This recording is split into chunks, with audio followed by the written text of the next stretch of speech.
It's Matt from The Random Maker here, and today we're going to be looking at what is the best design software to start out your journey when it comes to switching over from working on blueprints to designing your own projects. Anybody who's followed the channel probably already knows the answer to that question, which is we're going to be talking about why I'm a huge fan of TinkerCad, even though it does have its pros and cons, but overall I think it's one of the best software just to start learning and to get your hands on software, get designing and get working. Okay, well, let's move on from there. What is TinkerCad? That's actually a pretty easy question. So it is a CAD software, computer assisted drafting, that is geared towards a younger age group. Now, that being said, while it's geared towards it, it is incredibly easy to get going, and it is a block-based user interface. It also has different modes, for example, Minecraft on there and Lego kind of design elements. And that is one of the keys. It is a very friendly user interface. It is very easy to work with, and you can put somebody on there, and with a little bit of exploring, you are on your way. Now, there are some of the functions that are a little more complicated, but overall, it's a pretty easy software to go with, and that's one reason I'm a huge fan of it. One of the main sells of TinkerCad is its user-friendly interface. It does not take a genius to start using it right away. I myself never used any tutorials when I started using TinkerCad, and actually ironically teaching it, which is just the way sometimes your life goes. But it does show you with very easy to understand buttons how to use it. It's intuitive, it has a bunch of quality of life controls that are designed to make it easy to use, easy to interface, and it's just really age-friendly. Jump on, get designing type of software, which is very rare when it comes to CAD software. CAD software traditionally is, due to the nature of it, it needs to be quite robust, but that robustness comes at a cost where the software is not necessarily easy to learn. Once you get used to it, it's very easy, but to get to that stage, it's incredibly not fun. If we look at Autodesk's other product, AutoCAD, which is Autodesk is the maker of TinkerCAD, I myself am quite fluent in AutoCAD. If I had the choice between to teach somebody AutoCAD and TinkerCAD, TinkerCAD's going to be immensely easier, because AutoCAD, once you get used to it, it's incredibly fast, incredibly useful to use once you learn commands and how it works. For TinkerCAD, it's not as robust, but you can get on it right away, which is very important.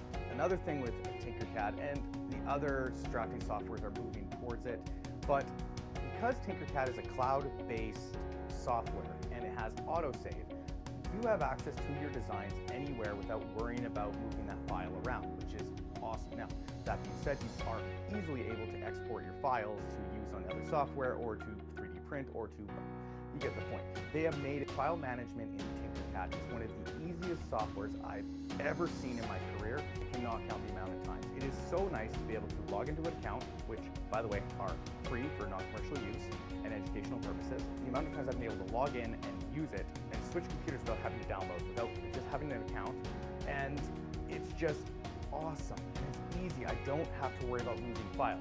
Now, like I said previously, other softwares are moving this way, but I've just found AutoCAD is one of the most user-friendly. One of the biggest negatives I've ever heard about TinkerCAD is that it is a not robust software. It is a powerhouse for what it does, because what it does incredibly well and ignores any kind of, not any weakness, but most weaknesses that I could see with this type of software. And it is incredibly, you can still go precise, just like any other CAD software, but you can also go on the surface, make it easy to use. Now, one of the big strengths of TinkerCAD is it has a ton of built-in lessons and tutorials. It also has a huge community support on the back of that as well. So what that means, if you're ever stuck, you have project ideas, or even need the start of a file, I'm incredibly confident that you can find something from either the community or TinkerCAD's provided it themselves. And so it's a very good world to immerse and learn that design process for, because if you can't design, how are you going to build your own projects? You're just following blueprints. Well, that's not a bad thing. It's also, you want to bring your own personality and creativity into the maker world, for lack of a better word. The last thing I'm going to go over is this. While it is a simplistic software, I don't like to call it simple, because it's not. It's actually quite powerful under the hood. They've just put a very simple interface, which is the giant strength of But long story short, if you want to get into 3D printing, designing, it is an incredibly easy software to use.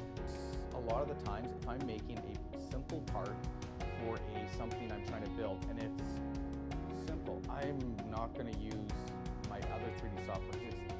I'm going to use TinkerCad because where TinkerCad has a lot of real-world applications is it is quick, easy to use, and still accurate. So in simple processes, it's actually quicker for me to do it quickly on TinkerCad than some of the other more complicated software. Where a switch over is when it needs to be more in-depth, more complicated.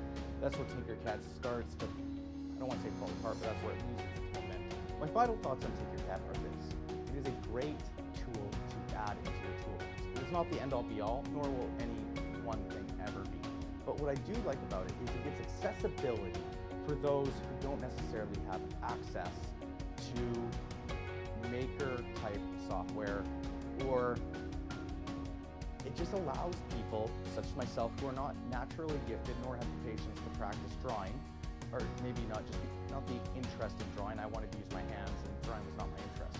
And it allows people like me to express what I want to build in my head in a easy to digest way, instead of me getting frustrated trying to learn how to draw just enough so I can relay what I was trying to when I was younger. And the big part about that is, and there is a variety of reasons for this, people are having less and less access, I'm finding, to tools, knowledge, and to be honest, a desire to use tools. In our modern society, it is a throwaway society. Repair is not necessarily always the best answer for me when I take on a project. It's normally cheaper for me to go out and buy something than it is to make it myself. And that's a huge problem. When I was a kid, it was the opposite. It was a lot of time cheaper for me to do something for myself and build it or fix it than it was to go buy a new one. What I do like about TinkerCad is it does give that access to build that depth of design and drive that is not as easy to find as it was in yesteryears. Well, if you like this video, hit the like button. If you like this type of content or want to see where the Random Maker is going, why don't you hit the subscribe button? If you have any project ideas, or if you want to see a specific function of TinkerCad taught, put it in the comments below. As I said, there is a huge community. I do consider myself part of the TinkerCad community, and I'm more than happy to feed back into that community for the amount of times I've used their stuff to learn through my journey. Well, it's Matt from the Random Maker here, and until next time, let's get making.